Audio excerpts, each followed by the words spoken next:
السلام علیکم ورحمۃ اللہ وبرکاتہ۔ بسم اللہ الرحمن الرحیم۔ شروع اللہ کے نام سے جو بڑا مہربان نہایت رحم کرنے والا ہے۔ آج کا وظیفہ دفع عصیب کے بارے میں ہے۔ عصیب کہتے ہیں جنات وغیرہ کا تسلط ہو جانا۔ تو جس شخص پر عصیب ہو ان آیتوں کو 3 بار پڑھ کر منہ پر چھینٹے ماریں یا کان میں دم کر دیں، انشاءاللہ تعالی عصیب کا بیمار فوراً ٹھیک ہو جائے گا۔ آیات مبارکہ سورہ مومنون آیت نمبر 115 تا 117۔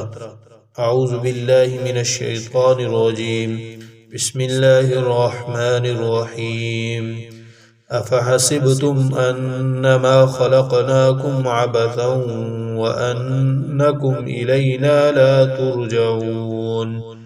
فتعالى الله الملك الحق لا إله إلا هو رب العرش الكريم۔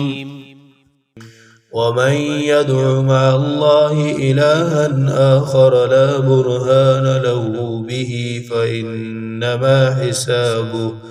فإنما حسابه عند ربه إنه لا يفلح الكافرون۔ صدق اللہ العظیم۔